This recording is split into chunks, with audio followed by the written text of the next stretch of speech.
Good morning, students. Today we shall read the poem How to Tell the Wild Animals from the book's First Flight. How to tell wild animals. The poetess of this poem is Caroline Wells. She is she says that when you go to the jungle, how to distinguish, how to identify the wild animals. So through this poem you will see expresses in a humorous way that how to identify, how to distinguish the wild animals. So let us see what she say and how does she describe the poem. If ever you should go by chance to jungle in the east, and if there should to you advance a large and tawny beast, if he roars at you, you are dying, you will know it is the Asian lion. Poet कहती है इसमें कि अगर आप western side के जंगल में जाएं और वहाँ पे तुम्हारी तरफ कोई एनिमल्स बढ़ रहा हो, if there should to you advance, अगर तुम्हारी तरफ कोई एनिमल्स बढ़ रहा हो, a large and tawny beast, एक बड़ा सा और येलोइश कलर का, तो इसका मतलब ये है अगर वो रोर कर रहा हो तुम पर, रोरिंग कर रहा हो, तो it's means that it is Asian lion. तो पोइटिस ये बताना चाहते हैं कि अगर तुम्हारी तरफ कोई रोरिंग कर रहा हो, तुम्हारी तरफ बढ़ रहा हो और आप ईस्टर्न साइड में जाएं, तो इसका मतलब है कि वो एशियन लायन है। In the second stanza, we will start, or if sometime when roaming round a noble wild beast greet you with black strip on yellow ground, just notice if he eats you. This simple rule may help you learn the Bengal tiger to discern. अगर आप घूम रहे हों और एक noble wild beast greet you, आपका welcome करे, एक श्रेष्ठ जो जानवर वो आपका वेलकम करे, जिसका जो आउटफिट हो विद ब्लैक स्ट्रिप हो ऑन येलो ग्राउंड, येलो उसका जो बैकग्राउंड हो उसके ऊपर ब्लैक स्ट्रिप हो, just notice if it's you, और नोटिस करना अगर वो तुम्हें खाने के लिए दौड़े, तो this simple rule may help you, कि इससे ये प्रूव होगा कि this is Bengal tiger to discern you, कि आप इसको बंगाल टाइगर समझें।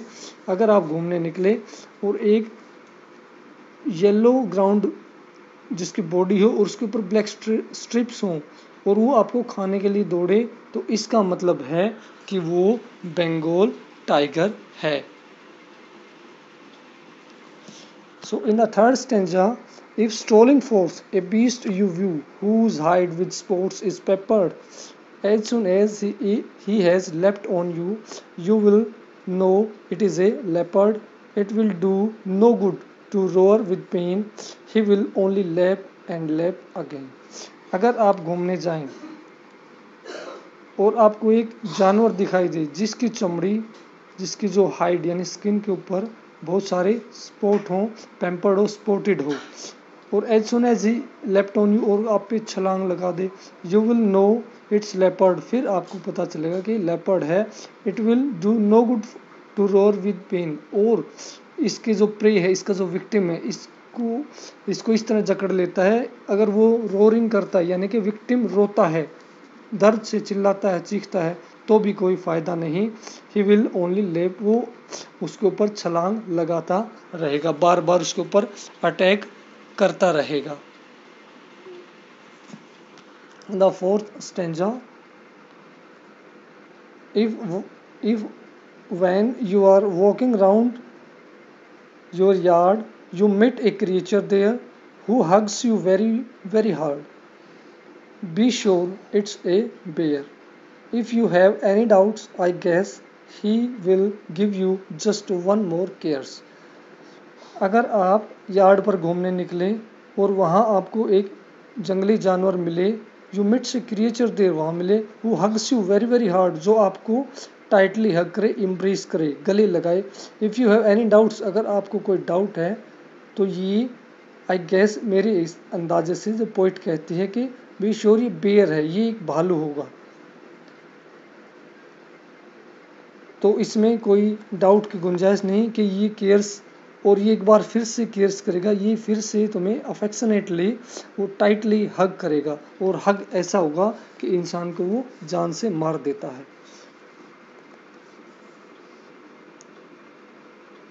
दो to distinguish beasts of prey, a novice might nonplus the crocodile you always may tell you the hyena thus, hyena comes with merry smiles, but if they weep they are crocodiles।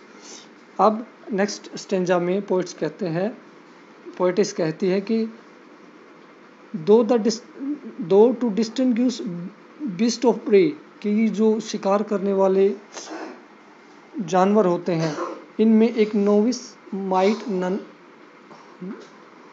None plus, ये confuse हो सकता है। None plus means confuse, एक नया व्यक्ति एक शिकार करने वाले जानवरों को देखकर कंफ्यूज हो सकता है, नॉन प्लस हो सकता है। The crocodile you always may, crocodile को अगर आप पहचानो तो वो आपको रोता हुआ मिलेगा, जब वो आता है तो वो एक विपिंग मोड में आता है, जबकि जो हाइना जंगली जानवर है वो स्माइलिंग के साथ आते हैं। तो there is difference between hyena and crocodile. Hyena comes with smile on her face, while crocodiles weeps comes with weeping.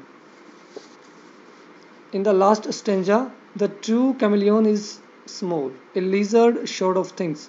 He hasn't any ears at all and not a single wing.